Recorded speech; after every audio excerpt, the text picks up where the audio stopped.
ইসলামে নারীদের সাক্ষী পুরুষদের সাক্ষীর চেয়ে দুর্বল কেন? অর্থাৎ দুইজন মহিলার সাক্ষী একজন পুরুষের সাক্ষী সমপর্যায়ের, বিষয়টি বুঝিয়ে বললে ভালো হতো। দেখুন, ইসলামে সাক্ষ্য দেওয়ার ক্ষেত্রে একজন পুরুষের সাক্ষ্য দুইজন নারীর সাক্ষ্য সমান। এখন বাহ্যিকভাবে মনে হতে পারে যে এখানে নারীকে একটু কম দেওয়া হলো কিনা। তো এটার মূল উত্তরে প্রবেশের আগে আমি যেটা বলতে চাই তা হলো, আল্লাহ রাব্বুল আলামিন আমাদেরকে যে বিধিবিধান দিয়েছেন তার সবগুলো যথোপযুক্ত। আল্লাহর বিধানের কোনোটার উপযুক্ততা যথার্থতা যদি আমার বুঝে না আসে, তাহলে বুঝতে হবে এটা আমার সীমাবদ্ধতা।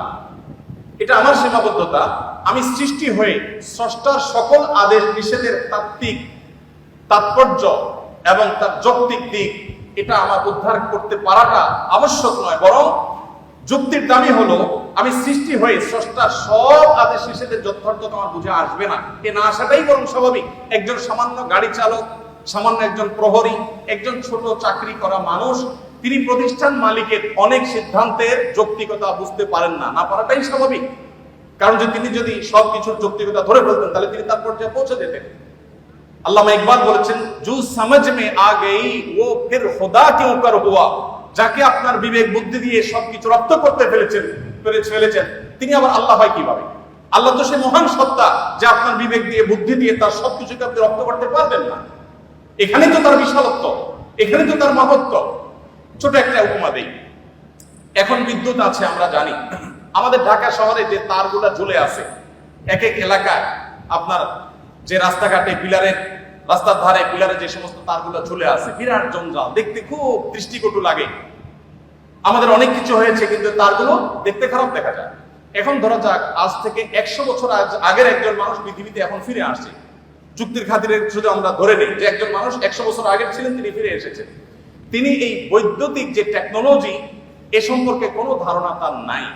এই ভদ্রলোক এসে সুন্দর করে একটা চাকু নিয়ে বা ধারালো কিছু নিয়ে তিনি এই তারগুলো একেবারে পরিপূর্ণভাবে সাফ করে দিয়েছেন কেটে। কারণ এগুলো দেখতে খারাপ দেখা যাচ্ছিল, শহরের সৌন্দর্য নষ্ট করছিল, তিনি পরিষ্কার করে দিয়েছেন। তার এই পরিষ্কার করার কারণে তাকে গ্রেফতার করে থানা জেলে নেওয়া হলো। এরপরে তার নামে মামলা হলো, তার নামে মৃত্যুদণ্ডের রায় আসলো এবং তাকে মৃত্যুদণ্ড দিতে নেওয়া হলো। এই লোক যদি বলে যে আমাকে মৃত্যুদণ্ড দেওয়ার কি যৌক্তিকতা থাকতে পারে বলে, আমি সামান্য একটু তার কাটছি, ভালোর জন্য কাটছি, যদি খারাপও করে থাকি তো একটা জঞ্জালিত, আমাকে মৃত্যুদণ্ড কেন দিতে হবে? যদি বলা হয় যে তোমার এই তার কাটার কারণে বহু হসপিটালে লাইফ সাপোর্টে থাকা রোগী মারা গেছে, তোমার এই তার কাটার কারণে বহু ক্ষয়ক্ষতি হয়েছে, এই জন্য তোমাকে শাস্তি দিতে হবে, এই যুক্তি দিয়ে তাকে বোঝানো যাবে? বলে 100 বছর আগের মানুষ পৃথিবীতে আজকে আসছে, সে বিদ্যুৎ সম্পর্কে কোনো ধারণা নেই, দেখেও নেই কিছু। এই লোককে যতই যুক্তি দিয়ে বোঝানো হোক যে তোমার সামান্য এই তার কাটার কারণে অনেক ক্ষতি হয়ে গেছে, এটা কি সে বুঝবে? বুঝবে না। আমরা যে এক জায়গায় সুইচ দিলে আরেক জায়গায় ফ্যান ঘোরা শুরু হয়, এখন তো আপনার কমান্ডে অর্ডার করা যায়।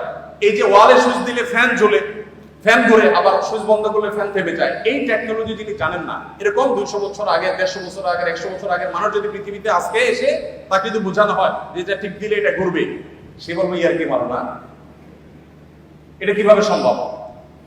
তো মানুষের টেকনোলজি সম্পর্কে ধারণা না থাকলে তার কাছে সেটা অযৌক্তিক মনে হয়, ইলজিক্যাল মনে হয়।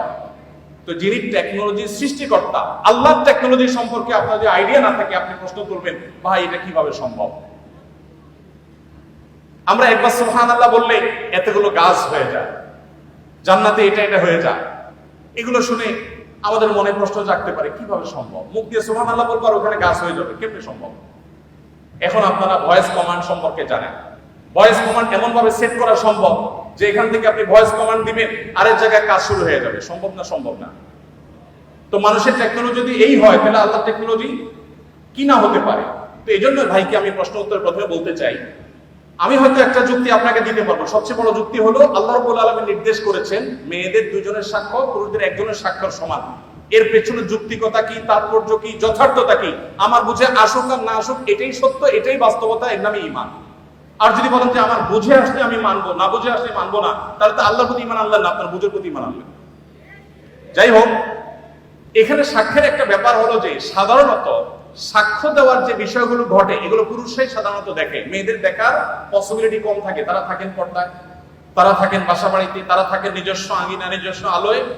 পুরুষদের সাক্ষ্য দেওয়ার সম্ভাবনা এবং তাদের সাক্ষ্য দেওয়ার সুযোগ অনেক বেশি থাকে। নারীদের জন্য সেটা অনেক কঠিন থাকে, তারা থাকেন পর্দার মধ্যে।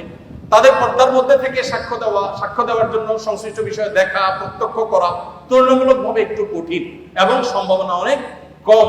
হয়তো সেই কারণেই দুইজন নারীর সাক্ষ্যকে একজন পুরুষের সাক্ষ্য সমান ধরা হয়েছে, কর্তব্য করা হয়েছে।